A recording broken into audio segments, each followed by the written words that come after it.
It is the 7th day of August 2018. Welcome to New Vision TV News around Uganda, where we look at stories making headlines across the country. And let us start this bulletin from Kasese district. Now, Kasese is on a high alert following the fresh outbreak of Ebola in the neighboring Democratic Republic of Congo. Speaking to the New Vision after chairing one of the meetings in Kasese town on Monday, the Deputy Resident District Commissioner Aminadab Muhindo said the task force has embarked on a series of emergency meetings and activities aimed at curtailing the lethal disease from spilling into the district.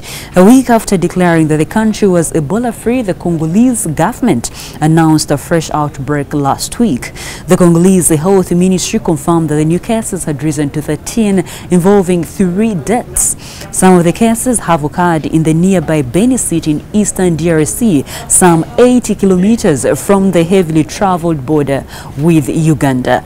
The World Health Organization has warned that the new Ebola in North Kivu province poses a particular challenge as the region is a war zone with several active armed groups and thousands of displaced groups. Moving on to Koboko district, 10 people are nursing injuries in Koboko General Referral Hospital and Arua Regional Referral Hospital after surviving death in an accident that took place on Sunday morning in Koboko district. A Zawadi bus registration number UH125N overturned on Sunday morning on its way to Koboko in Kolongo Abuku sub-county, Koboko district. The casualties were rushed aboard private vehicles to Koboko General Referral Hospital, with those having minor injuries immediately discharged, while the 3 critically injured female passengers rushed to Arua Regional Referral Hospital by the district ambulance. This incident occurred along Koboko Yumbe Road around 9:20 a.m. Brian Ampaire, Koboko District Police Commander, said the cause of the accident was not clearly established and was still under investigations. The 43-year-old driver, Nyeko Benson, presented himself to police at Nyai Police Station and was transferred to Koboko Central Police Station for investigations. The DPC appealed to the public to report any suspected cases of overspeeding and reckless driving to the nearest police stations for easy management. As we continue looking at more stories making headlines across the country, let us take a break and take a look at what is making headlines in today's copy of the New Vision. Our headlining story today says final peace deal signed, and then Museveni warns South Sudan leaders against war. We also have follow the law. Kiza tells the FDC she says leader of minority does not exist in the constitution. So we have that story on page 6 of today's copy of the New Vision. More headlining stories. We have Namuganza summoned before land probe, and then Kaihura police station closed. Those are some of the stories you should read in detail when you buy your copy of the New Vision. And then power outrages inevitable, Dujang says. We have the story here in detail. And also, Bunyoro gets community seed bank. Okay, those are some of the stories you should read in detail when you buy your copy of the New Vision. Now, let's look at some of the pullouts that come out every Tuesday. We have the oil and gas journal, and also we have what we call Her Vision. Her Vision says, armed with film against sexual assault. Okay, that is an interesting story.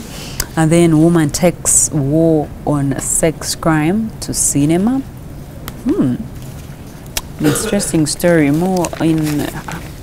Then we have city audit. Farm gets first female partner.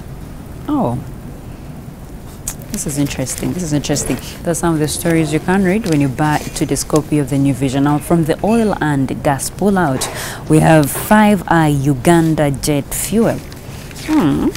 That's nice. And then Uganda to cash in on jet fuel. Then master oil laws, lawyers urged. Okay, those are some of the stories to read in the pullouts that come out every Tuesday. Now to the sports docket, we see historic. That is a headlining story there. And then Vipers appoint Mexican coach. That is good. And then Nakaliwa and Turina will have all the cash. Oh. Okay, those are some of the stories you should read when you buy your copy of the New Vision today. Remember, the copy of the New Vision is just 2,000 shillings, and we are proudly the leading daily. Let's continue with more stories making headlines across the country. Let's go to Arua district, where Arua Municipality by-election candidates are asking for the voters register ahead of the election that is due on Wednesday next week. The candidates say the voters register has been inflated with more people than it was during the 2016 general elections, where the late Ibrahim Abidiga was voted as the Member of Parliament for Arua Municipality. The campaign agents of independent candidate Robert Ajiku Caleb Alaka, a renowned lawyer, asked the candidates to apply to Electoral Commission for the current voters register to avert cases of rigging. Francis Anyera, an independent candidate, says they will not believe any increment in the number of voters if it exceeds the normal pattern.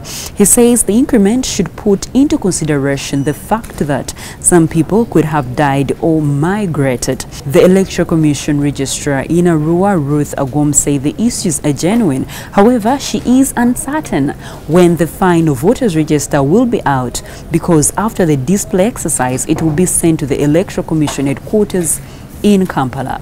Finally, from Bushenyi district, leaders in Bushenyi district have stepped in to stop the administrators of Bushenyi Teachers College from reclaiming a wetland. The district chairperson, Jafari Basa Jabalab, and officials from the Environment Department on Friday led the media to the wetlands and directed the college administrators to suspend all the reclamation activities.